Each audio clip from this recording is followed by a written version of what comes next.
Hello and welcome to the Sensibly Speaking podcast. This is Chris Shelton, the critical thinker at large, welcoming you to another show brought to you on iTunes, Google Play, Stitcher, and here on YouTube with video. This week, I have a special guest. I've actually been looking forward to this one. I have Steve Martin on for this week. And again, really stupid old joke. No, not Steve Martin, the celebrity. But actually, even more interesting person. This is Steve Martin, the professor of communication at Ripon College in Wisconsin. And he is actually degreed in rhetoric and public address.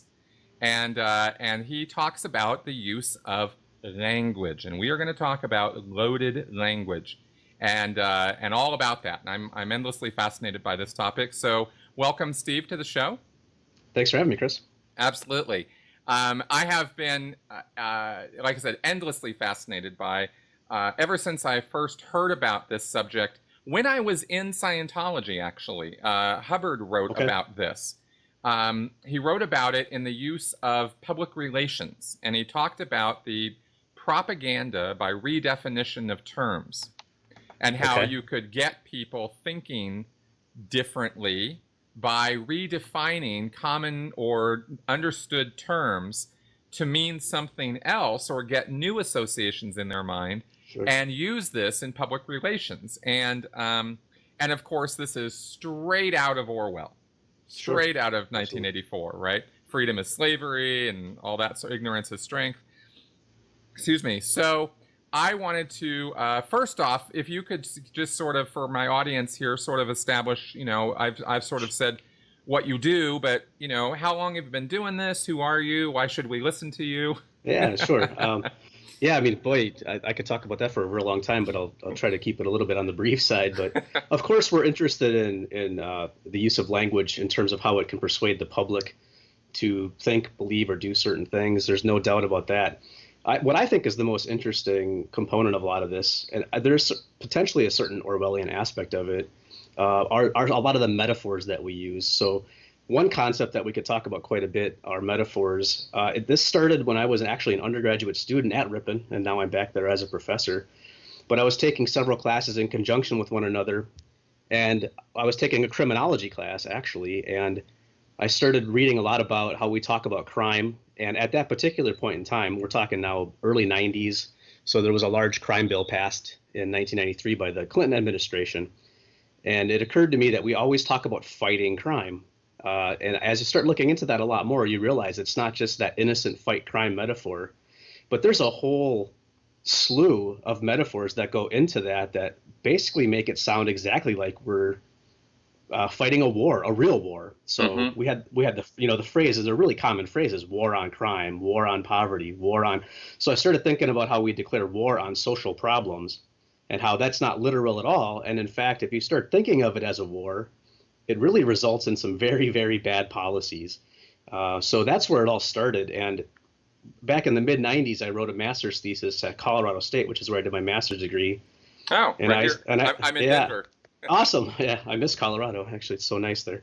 Nothing against Wisconsin, people. Nothing against Wisconsin. But and I said, if we keep talking about crime in these ways, we're going to see an increasingly militarized police force. And lo and behold, I would argue nearly 20 years later, I think we've seen just that. That's right. So metaphors, language, it has consequences. It really does matter. Nothing is just words. So that's the very first component that I was thinking about that qualifies me to talk about this topic. I've been thinking about metaphors in our everyday language for well over 20 years and writing and publishing about that as well. The other concept that strikes me really similar to what you're talking about is, I don't know if loaded language is the right phrase, but in my field, we have a theory of language that are known as ideographs. And ideographs are sort of a simple term, seemingly simple term that just about everybody agrees with. But when you really start to break it down, we all agree that it's more or less a good thing, but it's very ill-defined nonetheless. It gets us towards a particular goal, but then we start redefining and fighting over it. And so some real common ones to think about there are even words like equality. It's not a simple word. Right. It seems so simple, but it's not simple. What do we really mean by that? And then, of course, something that I've been interested in recently is the word patriotism. what does that really mean? My definition of patriotism is very different than what some people think patriotism means. So, Hmm. but you can't be unpatriotic, that's for sure. Whatever you Right. define it as, you certainly can't be unpatriotic. That's So it's right. a that's a very loaded term. I would imagine such, yeah, loaded terms. Freedom, Absolutely. Yeah. right? Liberty. Yeah. Liberty, that's right. Yeah. Yeah. Even Those are all even reason possibly. could Yeah. possibly, enter into that. I don't, yeah. Anyway, yeah, and it gets pretty interesting how words affect our thinking. And so you've been talking and writing about this for 20 years, which is why I was fascinated to and Yeah. interested in keen to talk to you about this. And of course, that's your field, communication. Yes. I come from a background in Scientology of, well, first of having been involved in Scientology, but I've always had a very, very keen interest in communication because it was what got me into Scientology was the idea Sure. of communicating better. Okay. And Hubbard has various phrases or dictums in regards to communication that are not bad. When in doubt, communicate. Right. Communication is the universal solvent. It dissolves all things, right? If there's a problem Okay. or an issue, in other words, you can use communication to resolve that issue. You don't have to, get into using your fists, right? Right. That kind of thing. And those Sure. were principles I learned in Scientology that I still very much hold on to. But I have also found very much in Scientology and in other groups, high control groups, Hmm. that there is a thing we call undue influence, where you are controlling or influencing somebody's thoughts and behaviors and actions and ideas. And of course, a lot of that influence is not physical. It's not like you're Right. physically imposing your will on somebody. You're using ideas and indoctrination, which is words, to change the way they think and behave, and therefore, and when you're doing it without their consent, without them knowing you're doing it, Hmm. without them being aware that you're even doing it, that's where it crosses lines, or it has the potential to cross Sure. lines that they never agreed to those terms of service. Yeah, Right? absolutely. Yeah, absolutely. Exactly. So that stage kind of being set here as to where I'm coming from with this. I want to talk about the ideograms and the various things because I don't know all the language of how to describe all this stuff. I fall Sure. back to loaded language as a term, which basically means using words or wording that attempts to influence an audience by emotional appeals or Okay. stereotypes, right? Sure. And we use that term loaded language as one of the components, one of the control mechanisms of destructive cults. Sure. Not that it's limited to the use of groups like Not no, Scientology, not at all. no. And this is actually what I want to talk to you about also is how this gets into politics, this gets into Sure. sports, and I loved how you started this off with a war on fill in the blank, Right. and all the things that come from that. So let's first, I guess, I want to talk about how does language affect our thinking, like specifically creating thought patterns, or I don't know. I've So heard neural yeah, pathways. What is that all I mean, about? I think it's possibly a mistake to think of it as A causes B relationship in the Mm-hmm. sense that in reality, thought and language are the same thing. So you can't think of something and understand it without associating it with the language that we've learned. So even going back to ancient Greek times, Aristotle wrote that thought itself is metaphorical. So the interesting thing about the word metaphor is that metaphor is a metaphor. The root meaning of metaphor is actually to carry from the original language. So metaphor is a metaphor, to carry, as in to carry over the meaning of something else. So you almost get yourself into somewhat of an infinite regression in this sense, is that almost everything's metaphorical. There's very few things that don't have a different associated meaning to it. So it's impossible, therefore, to understand something except pretty much in terms of something else that we're already familiar with. So Okay, and it's kind of about familiarity, right? Like you can right, only explain something to somebody if they already have a common ground concept to do that. So right. we're always being metaphorical. So I don't know if language and thought are, instead of thinking of it as a cause effect, they're kind of inextricably linked. They're inseparable entirely. Our Okay. language is our thoughts, and our thoughts are our language. So that's yeah. So words couldn't matter more, right? If you don't have a word for it, it doesn't even exist really. And if you do Yeah. have words for it, you have gradations of words for it. So you hear stories about how, depending on how important something is to a particular tribe of people, they might have 20, like I don't know, Colorado's got snow, but you think of somewhere in California, snow is snow is snow. Wisconsinites have, 15 different words for what kind of snow it is. And if you say some of those words to someone from Long Beach, they get a glazed over look on their face. They don't know what that means. And that's just a silly example, but the concepts and words that we have for something are important to our understanding of it at the very basic level.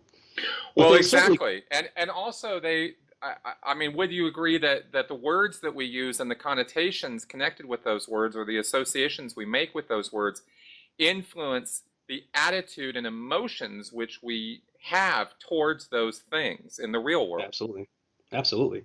right? I mean, that's why I was getting into the example of the whole patriotism stuff has been on my mind. I published a paper on Colin Kaepernick's Anthem protest with a colleague of mine about Mm. way before it became a thing. With Trump wasn't even elected president yet, and we published a paper about it because we were trying to get at this concept of sort of reclaiming patriotism in some different ways, is what people were trying to do, right? And the whole debate about if he's patriotic or not, and all that stuff's kind of beside the point, really. But it's interesting how we try to control behavior that way, right? That's Uh, right. the Well, charge is and he's there's actually unpatriotic. You can't do that. It's that's unpatriotic. right. That's It's a right. control. It's attempt to control his behavior.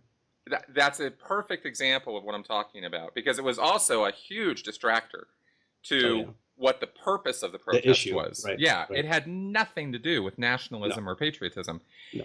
but the more nationalist, conservative type attitudes look at that behavior and judge it from a whole different perspective. And I would argue that, or wonder, and I'm going to ask you about this, their understanding of what patriotism is kind of Yeah. gets in the way of even understanding what that behavior means. Yeah, I think in terms of associations, what I've noticed about that word is that patriotism, for example, has now become on the politically right side of things as synonymous with actually militarism and supporting the troops. And Right. it actually has less to do with American principles, frankly, of equality, freedom, and liberty. Than it's sort of gotten hijacked, I guess you will, Right. by a support of militarism and the troops. So where if you don't stand for the pledge or don't stand for the anthem, you're somehow showing disrespect to our military. Whoa, what? How did that happen? That's a Exactly. really bizarre move to me. That's not what I think of it as at all. My father was in the military. I can support the troops without supporting the war that they're in. I can support the troops without supporting police policy in this country. I can support the troops without having a whole bunch of this other baggage. But it's now a bundled package. It's worse than Charter Spectrum Cable. You have to buy all of them together, or you're un-American. So it's become kind of a huge problem that way. But that's how language does control us. So patriotism, as this sort of term we might think of as an ideograph, it's sort of ill-defined as to what exactly that means, but yet it's used all the time to either control our behavior or to excuse certain other behaviors. But there's definitely a mechanism of control there, and it gets really difficult to get into a conversation with somebody without having this conversation first. Um, Yes. Yes. I'm actually right in the middle of a battle with my school district right now Really. about these issues. I have a son who's feeling pressure to stand up and say the pledge, and he doesn't necessarily want to. A couple of days ago, they played. This has confused some of you. There's a song by a country singer, Lee Greenwood, called "God Bless the USA," and They're they played playing that. that. They're playing that at school. They played it over the entire PA system, and they're trying to tell me they did that because of patriotism, right? And I'm saying, wait a minute, hold on, we got to separate some issues out here. Big Uh, time. for, First of all, I don't see that necessarily as patriotic. It's a support the troops song. Then, of course, there's the religious components that are really going to confound it, because now you want to talk about controlling language. If I'm not supporting of God all over the place, I'm not patriotic either. We've now bound religion with patriotism. That's right. To some extent, and that scares the crap out of me, frankly. That's right. Well, and it should, because these are powerful motivators and powerful influencers in how people think and act. Absolutely. And religion it's no controversial statement to say that religion can lead to extremist activity. Oh, absolutely. Yeah. And actually, I agree. In fact, I don't even think it's that. Not even going to the extremist part of it. I think religious language has far subtler issues that are problematic that I'm sure we could get into. Well, go ahead and give a couple examples of some of that. What's your thinking on that? Well, the more I think about a lot of the phrases, you start to see that even people who don't claim to have a religion use a lot of these phrases daily. I have friends who are non-believers who have said stuff like, "I'm so blessed." I was thinking the other day about gifted and talented programs in school. What does it mean to say that someone's gifted? That's right. I was in the gifted and talented program. Yeah. What is gifted? Yes. You know what I don't like about that phrase? So this is why this stuff is kind of problematic, because it suggests that you didn't work hard to be smart. It suggests that God made you smart. And or I was somehow born with smarts. Yeah. Yes. I mean, but you'll hear the phrase like God-given talent, right? That phrase is very common. Oh, sure. Yes. Great athletes, genius, really smart people. And so at first glance, these terms seem really innocent, but to suggest that it's gifted, it means you were given it. You didn't earn it. That is so true. I have never even thought about it. It's a gift. Somebody gave it to you. By definition, it means some external... Right. Well, and who's that external force? Yeah, exactly. God. That's where it comes from. And so there's a lot of examples like that you don't even associate with religion necessarily, but ultimately they are. And what they do is it takes away human agency because it suggests you didn't earn it. And ultimately, what I could get to talking about later is I think that a lot of these phrases ultimately really damage our ability to be good critical thinkers more broadly. And I know you care about that. Big time. So, big time. That is the reason I'm so interested in this stuff. All of this comes from, critical thinking and the things that get in the way of our ability to think critically, or are barriers to this. And the loaded language, or the use of language, or manipulating language. Changing language is a slow process, but it is often, I'm finding, a purposeful process. In other words, somebody's doing that. Sometimes it's very purposeful. That's right. They create these associations on purpose. There's the evolution of language, where through the natural course of things, and I'm sure, Noam Chomsky could talk about this for hours. There's a natural evolutionary process where attitudes change, cultures change. There's invasions, there's people die, new people are born, there's new ideas that enter into a society. And there's new inventions and new discoveries, and so we have to come up with language for that. And language is a living, constantly evolving thing. But hidden in that process are people who purposefully adjust or change the language. And this is where we go Orwellian. Without getting like all weird and conspiracy, I'm just talking about the fact that people know there are linguists, there are professors such as yourself who have agendas. And, absolutely. And they'll use language in their agenda or as part of their agenda to change the way people think.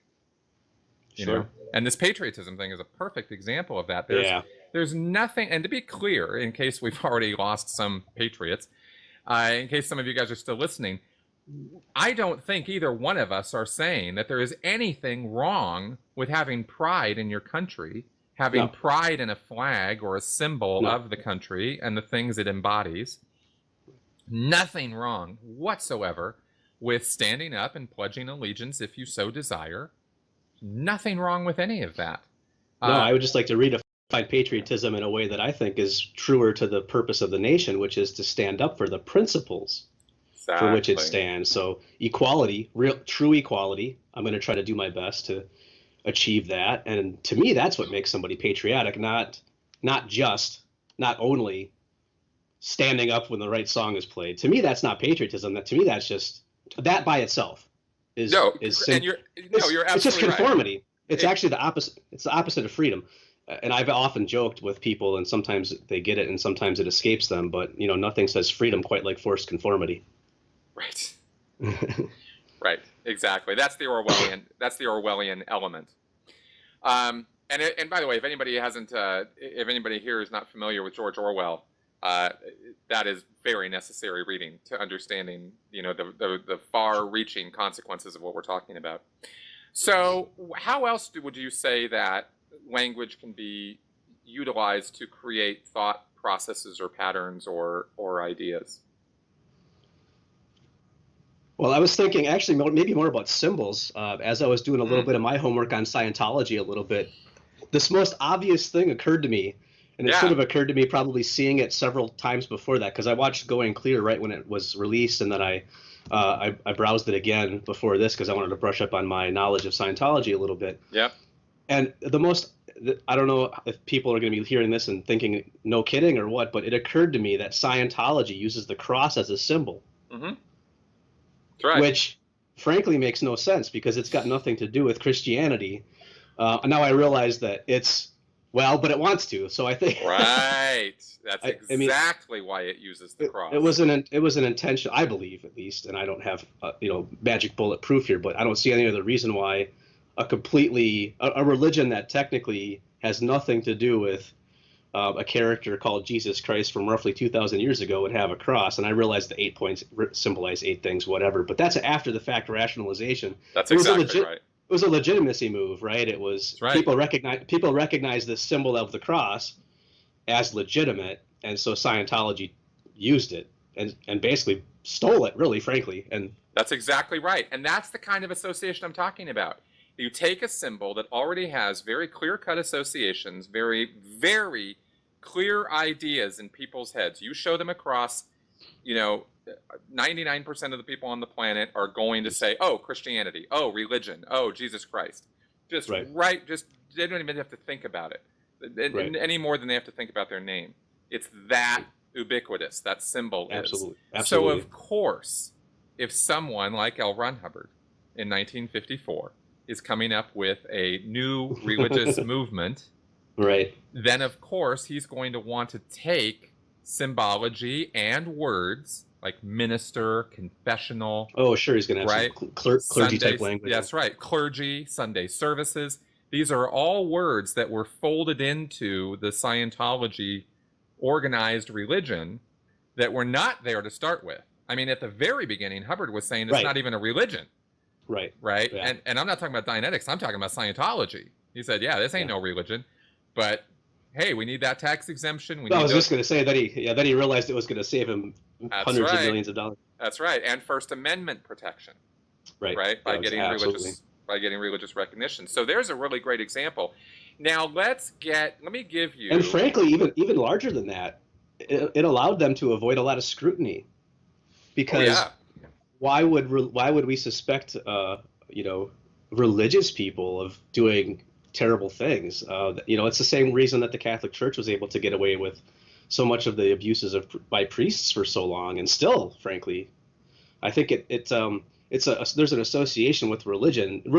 Religion has hijacked morality, right? And so it even goes bigger than that.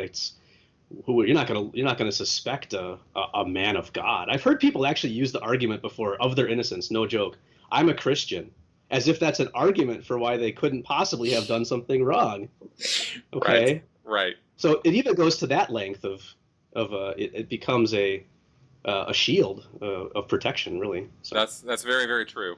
Now that's a good broad association that's used in a fairly innocuous fashion. In other words, it's not innocuous that Scientology is pretending to be a religion, but I mean it's not necessarily psychologically damaging that Scientology uses a cross as a symbol. No.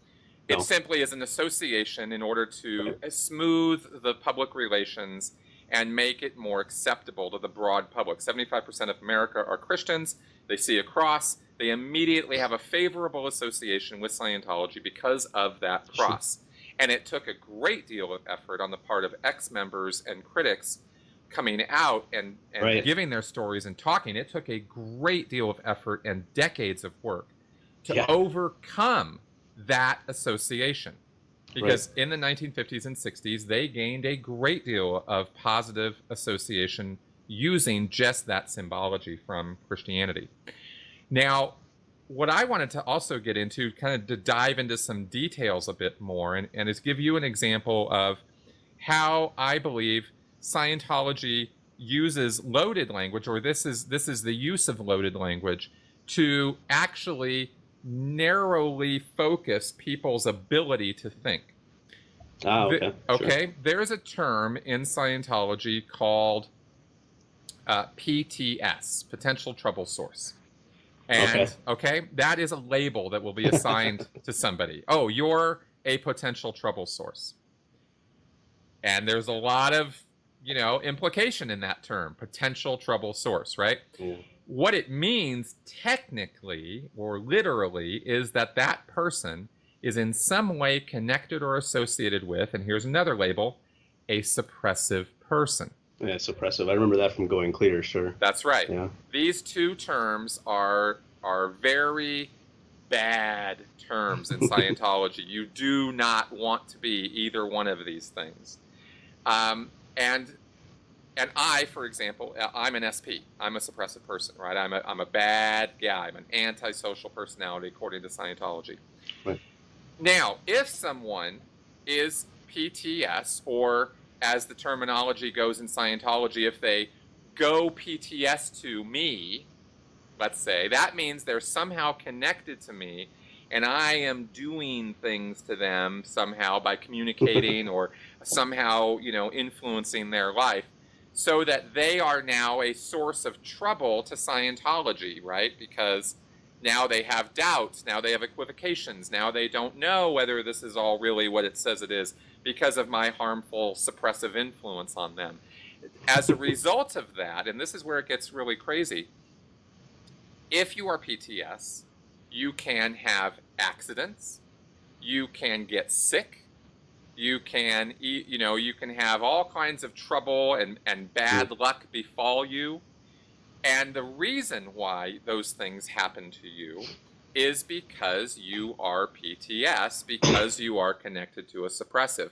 So the solution to having accidents, getting sick, having trouble in your life, roller coastering is a term they use when you go up and down emotionally, right? In other words, are experiencing maybe some bipolar behavior. The solution to all of that is find the suppressive and disconnect, get that out of your life, right? Mm-hmm. Now, if all of this was true, this would be wonderful. But it doesn't. It's not true. It doesn't work out. It's completely cause and effect. Yeah, it's completely simplistic thinking. Sure.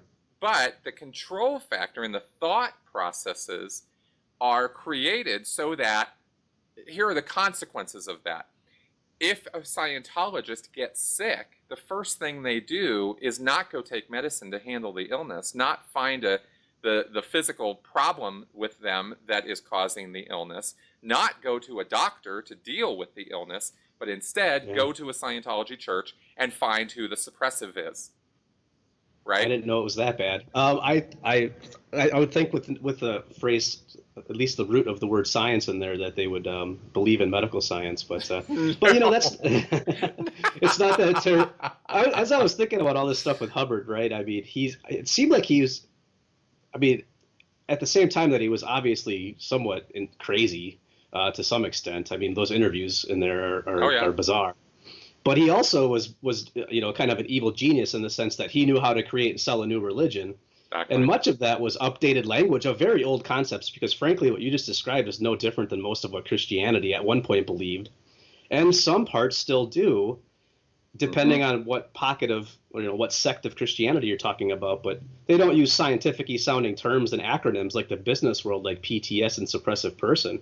But they absolutely assigned the cause of illnesses and bad luck and misfortune to doubt or disbelief or some sort of bad behavior. Yeah. In fact, cancer at one point in time, you were thought to have gotten cancer because you basically either, you were guilty of a sin. You were guilty of wrongdoing. And that is right out of Scientology principles as well. Yeah. I mean, so it's all, that's been the case. I mean, what caused diseases? Demons, and either demons or your own or your own bad behavior, your own sins. That's right.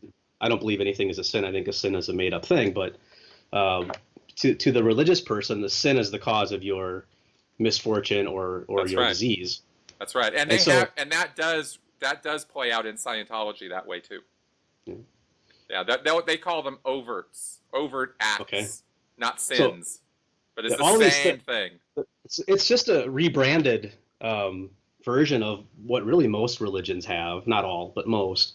Right. That, it's the will of some larger force or power or God or whatever, and it's your action that caused it. But it's just a little bit more modern sounding language. That's what I got. I mean, that's what I hear when I hear Scientology. Even the word Scientology instead of something else, it sounds modern. Scientology. How could I be against the study of science? That's what it literally would translate to. Right. I never knew when I was a kid. I'm thinking about this. When I was a kid, I didn't know what I was like. Oh, cool! They do science there. That sounds awesome. Wait, what's with the cross? So, exactly.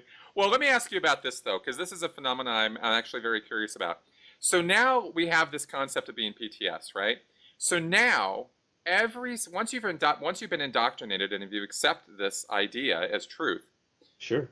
Every single time for the rest of your life, you're going to have this immediate fixed association that if you see anyone who is sick, sure, who is having accidents, who is prone to, bad luck, whatever, down on their luck, having a hard time, you're instantly going to make this connection, which is completely unreasonable. Sure. But it's so automatic that it becomes like breathing. You don't even think about it because of the connection that's been made. That this person, even if it was a baby or a child, was somehow connected to a suppressive element, and also part like you talked about with the sin. Part of this, when you really dig into the details of it in Scientology, is that the person who is going PTS had to have done something, had to have sinned in some way against the suppressive person in order to be so influenced by the suppressive person. So there's the concept of sin connected with this too. And this becomes a real mental gymnastics exercise when you're talking about a 3-year-old. Yeah, right. Who's got leukemia or something, right? Yeah. And yet the Scientologists will make those connections. And wow, it's not even your fault. You're just associated with somebody. You don't even have to. That's right. You don't even have to be guilty of anything yourself. That's right. Yeah. And it gets really creepy when they start going, well, maybe it was a suppressive that the 3-year-old knew in a past life. Oh, gosh. Right? Plus there's the past life stuff. That's even crazier, right? But, exactly. Wow. So, well, this is where I would say, this stuff is it really, I think religious language, whether Scientology or Christianity, and I'm sure it applies to others as well. I'm obviously, as someone, I was raised Catholic. It didn't stick. Well, that much is clear. I was a PTS and they kicked me out instead. So I always joke about this. I went to, I have to go to Sunday school after church, and I would ask questions like Bart Simpson did. If God is, can God microwave a burrito so hot that even he can't eat it? The paradox of omnipotence, and what? So kind of all powerful. It's a Bart Simpson version of can God create a rock so heavy that even he can't lift it? So I would ask questions like this as a 8 or 9-year-old, and they were, instead of dealing with me, they said to my parents not to send me back to Sunday school anymore. You don't ask questions in Sunday school. Right. You're there to get indoctrinated. You're not there to think. You're not there to ask questions. Because I would just simple things like, if God's everywhere, why do I have to go into that little booth to tell the preacher my sins? And by the way, what sin does an 8-year-old have anyway? But we made things up. Oh, I swore a bunch on the playground. Whatever. It was the most ridiculous thing. But confession. I'm seeing a lot of similarities with confessions, the concept of confession, and what Scientology does. They kind of what they're ultimately doing is they're spying on each other, and they're all basically tattling on each other so that there's an element of control. And I think confession in some cases can be that very same thing, because it's not as anonymous as people think it is, of course. So there's a lot of elements of control with those concepts, and I think it gets especially problematic when, like what you're talking about, when somehow we can find some bizarre twisted way to blame a 5-year-old for getting cancer or something like that. And Exactly. that's sad. It's terrible. And then parents are saying, what did I do to do this to my kid? I mean, I think you're putting people through a ton of emotional torment with this kind of thinking. Mm-hmm. That's why I'm saying this, the religious thinking and language, I can't separate those. They're inseparable. And they lead to some absolutely atrocious thinking patterns that cause people untold, immeasurable amounts of grief and suffering. And I just find that tragic. It's my goal to end that, frankly. Yeah. So yeah, I pick on language a lot, and the reason I do so is because I want people to not think that way, and to go to a doctor, for crying out loud, when there's a sign of illness, because that to me is absolutely scary. That's right. For sure. Well, I would like to also enter into another hot topic area, but I'd like to, because I want to expand this conversation outside of religion. And there's a very recent example, days old right now, that I think is extremely relevant to this, which is politics. Okay. Sure. Alabama politics. Now, Roy Moore? Yeah. Now, this is not. Now, I want to be very clear right from the get-go. This is not some pro-Hillary, pro-liberal rant. Okay, that's not where I'm trying to move this conversation. I'm talking specifically about language and the control of people through language. And what I'm talking about now is a couple of people I have seen express this idea. I would rather have a pedophile in office than a Democrat. Wow. That was expressed on Twitter. That has been repeated. And it is a sentiment that appears to be coming out of a select number of people in Alabama, which tells me, I mean, it is a wholly irrational, unreasonable statement, because I'm kind of dumbfounded by it. Well, yeah, because but it says a lot, because it says that the word Democrat is such a dirty word, has become so immersed in associations and connotations that it is now more evil, right? More unacceptable, even illegal, than pedophilia. I think, unfortunately, what's going on is we're living in a time, I don't know if I've got a great solution here to fix this, but I hope I can come up with something. But we're not interested in discourse that gets at truth. We're not interested in evidence-based thinking. All we're interested in is our team. It's a tribalism. Tribalism, that's right. And I'm seeing this, and that's the best way I can describe it. And then, of course, tribes have language. And so if for example, I have friends who are identify more as conservatives / Republicans, but they also understand the science behind climate change. So they find themselves in this incredible dilemma where if they dare say that climate change is indeed real and is indeed caused by human activity, that they get kicked out of their tribe. Right. And they don't want to get kicked out of their tribe because they share some other strong beliefs with conservatism, whether it's a fiscal type of conservatism, some of it's social. And they can hold those opinions. I disagree with a lot of those opinions, but but then they find themselves stuck in this situation. Very few people are willing to leave their tribe. There's a ton of pressure to conform. You want to have a sense of belonging, and we've now made politics tribal. And I think what that means is that we're going to start seeing, and I think you already are finding an example of it with yours, that we can't even speak to each other literally, in the sense that there's no meaning being exchanged. Right. Because the language is so different. So yeah, I don't see your example in any way being about Democrat or Republican or conservative or liberal. But when we're in a situation where we're going to support even I'm assuming, we don't know if he's guilty of this, that's not the issue, but they said even if he is guilty, they've granted he's guilty in your example. That's right. And said they're going to support him anyway. Exactly. That's exactly that kind of thinking. That's exactly the danger. That's right. We've just discovered what's so dangerous about that kind of thought pattern, language pattern. And what I was thinking back to it before, that the language of pro-life and pro-choice can play into this quite a bit, to where both sides are pro something, right? Mm-hmm. No one's pro-lifers Against. don't call them. Yeah, no one's a pro-life person doesn't say they're anti-choice. Right. And a pro-choice person doesn't say they're pro-abortion because or whatever, or That's right. they're not anti-life, right? Of course. So That's right. And there's then, just weird labels there. and this language stuff. I mean, people really need to get this stuff doesn't happen by accident. No. People sit in rooms and are paid a lot of money to figure this stuff out. Yeah, his name You is know? Frank Luntz. He has a name. Yeah, Frank Luntz. was this with the abortion thing or? Many things. I'm not sure about that specific one, but he's been the Republicans' wordsmith for many years, 30 years maybe. Ah. Have you heard of a guy named George Lakoff? Yeah, Lakoff, right? Lakoff, yeah, he's. I'm not. You might be saying it correctly. I'm not sure. That's just how I say his name. But yeah, he's written Metaphors We Live By, and he's been a big advocate to tell liberals to play that language game. And they've kind of been resistant to doing so to some extent, but the word battles win. And so the guy that I'm talking about on the Republican side is, for example, what is probably most famous for is relabeling estate tax death tax.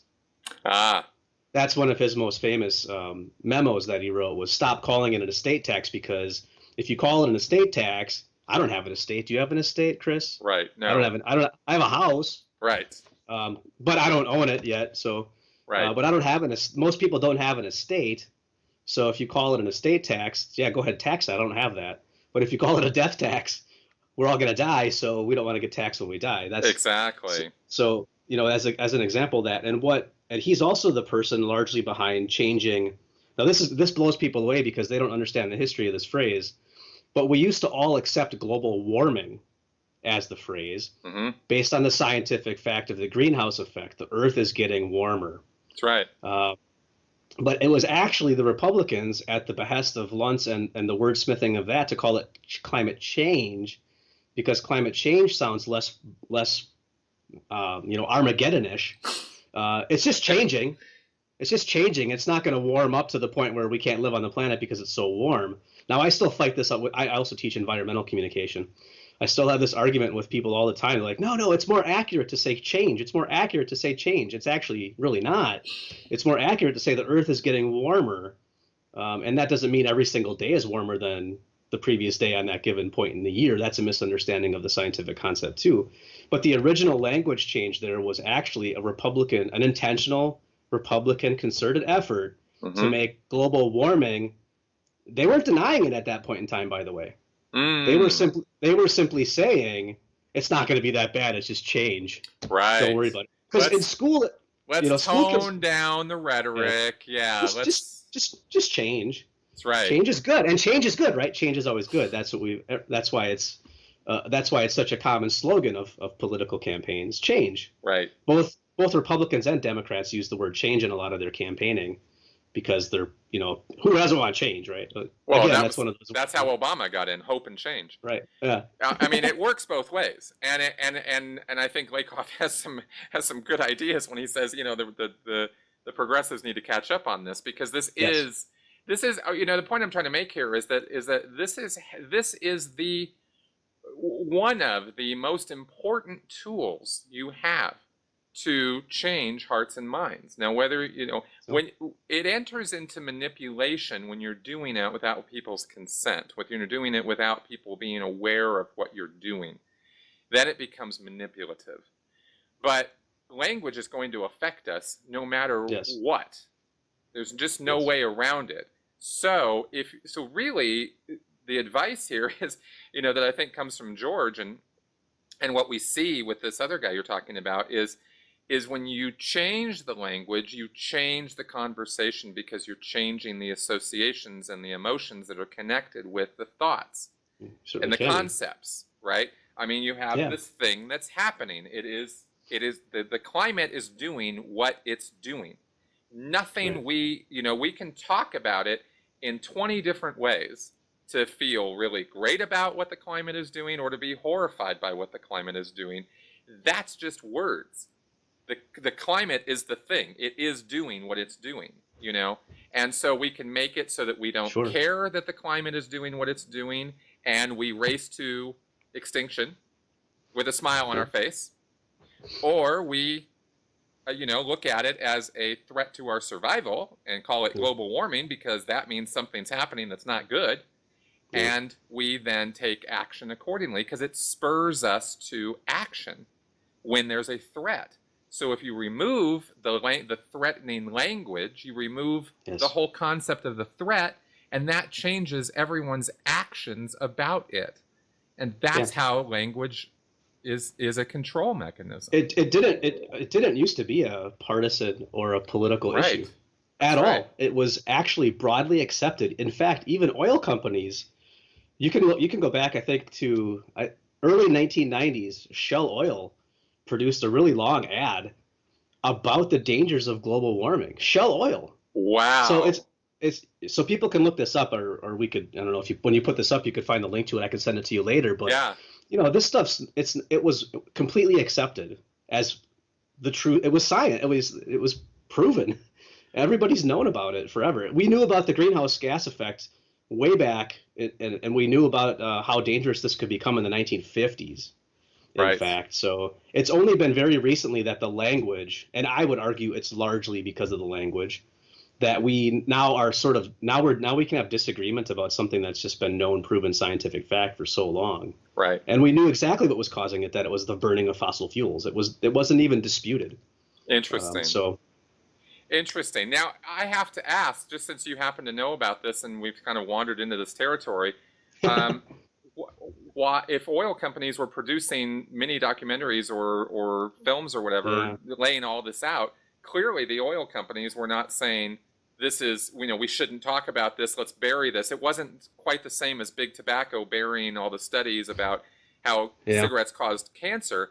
So how did this change? I'm curious how they... Well, once it started affecting their profit margins more than they thought it would. It was, you do have to look at the money there, because they're one of the most profitable industries, and if they start admitting, but now behind the scenes, by the way, a lot of the big oil companies are researching how to make cheaper solar panels. They all know it's coming. They know that first of all, that's going to become probably cost prohibitive to continue to get the raw materials to make gasoline. I mean, they're aware of these things. So I think behind the scenes, you can look at what they're actually putting their R&D money into, and a lot of it is alternative technologies, wind turbines and cheaper solar panels and things like that. So they're well aware of these issues. Unfortunately, in the meantime, we're not doing enough probably to prevent massive, and we might be past the tipping point. I'm not sure if we can ever, I guess we won't know that until it happens, unfortunately, but we had an opportunity to change it and profit. I mean, there's no other way to look at that one. Right. Okay. Got it. All right. Well, I wanted to just ask about that since you are someone who actually does teach about this, knows something more about this than your average bear.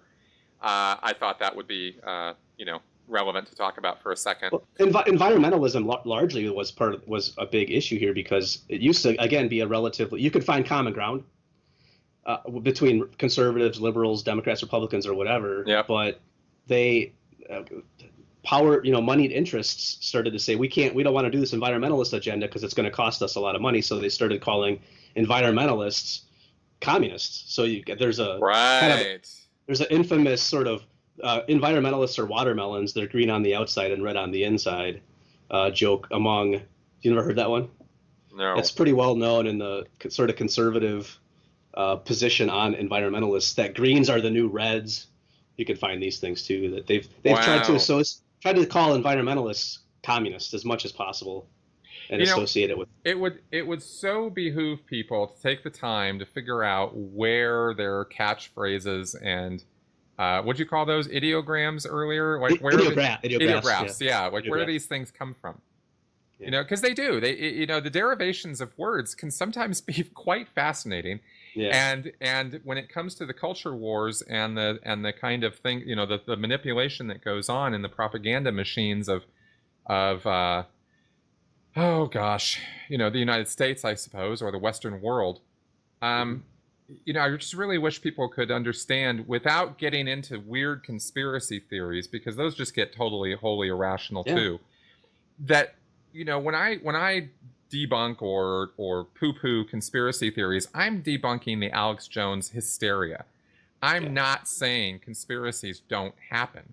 And Right. this loaded language stuff, this stuff about using language in a manipulative fashion, Oh, it was absolutely intentional. this is done with a lot of premeditation. Yeah, in fact, I can give the audience the name of the person who is responsible largely for the conservative approach to focusing on language, and his name is Richard Weaver. He was extremely socially conservative. It bothered him greatly that people were protesting the Vietnam War.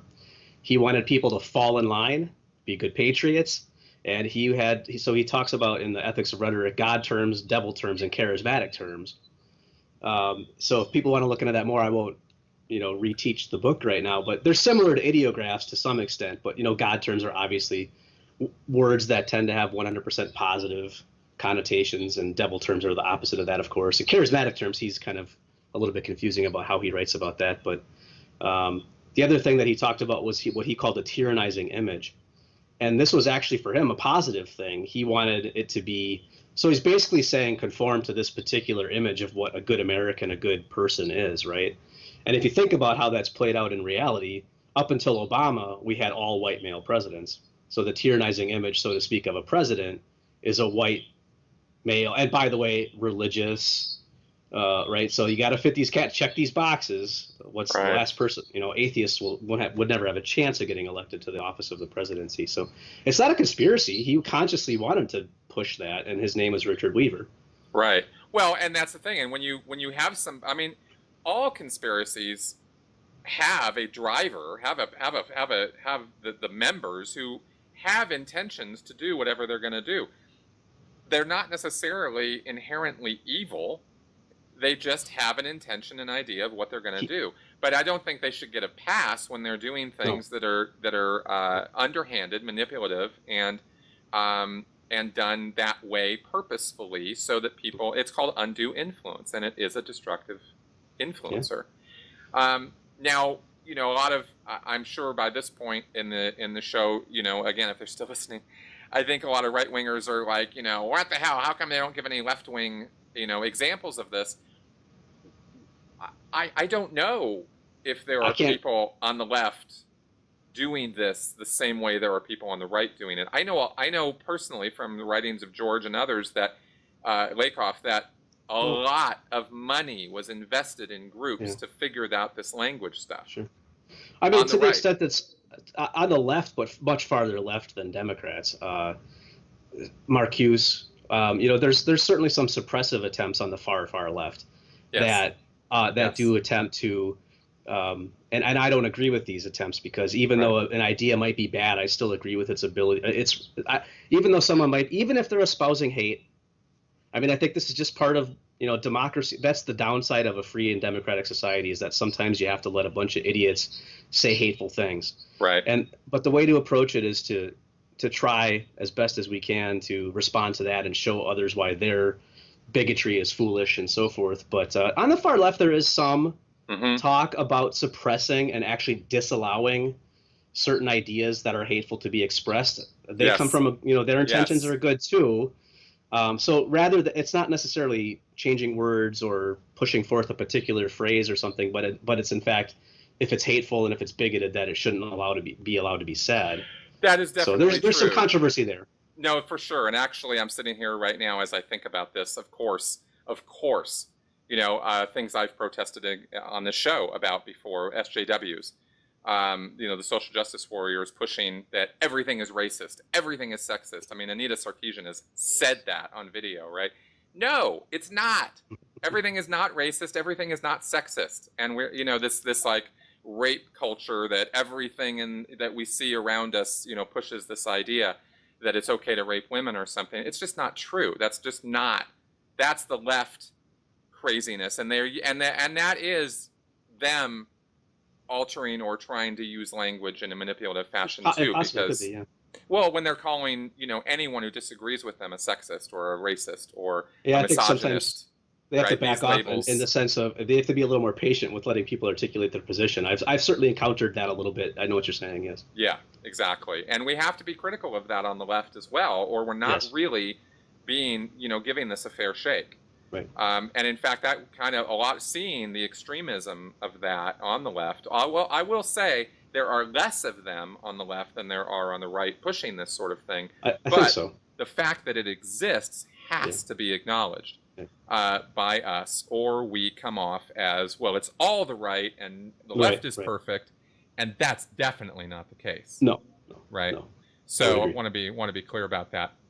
Good. Yeah. And actually, I feel a little silly right now in saying that, this sort of thing doesn't happen on the left that often because it does. It happens every day. And I hear about it from, right-wingers on the comments section, and they are right about it. They are correct that this extremist kind of manipulative language is used against them. But if I'm going to acknowledge that as a more progressive left-wing sort of person, then I want them to acknowledge that this goes on the right too. Right. I want it to go both ways. I was answering it more from the perspective of the political parties. Mm-hmm. By far, the Republican Party over time has been better at staying on message and intentionally using particular phrases and terms. They've just been better at it because they've put more effort into doing that. And look, you're talking about George Lakoff. He's mad that the Democrats don't do it. That's right. I mean, so just to be clear here, that's what he wants them to do. Exactly. And it's for the same. Yeah. He says you got to get on the same page with the language. So he knows.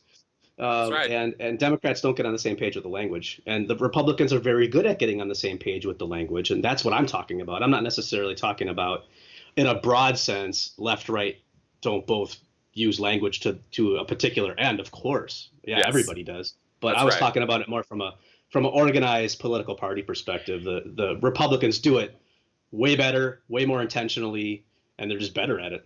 Big time. I agree exactly. That's why I was having a hard time thinking about it on the left too, because the DNC, the Democrats, they seem to, I don't know, have this idea that that's a bad thing to do or something. But if you're being open, if you're being honest, if you're being upfront about what you're doing, then okay, fine, But of course, there's so many moral questions with all of that because politics is all about manipulation. Yeah. So I mean, Lakoff would say, get the votes first, then worry about all that stuff that you're talking about. Like first you got to get elected, otherwise you can't have a big tent anyway.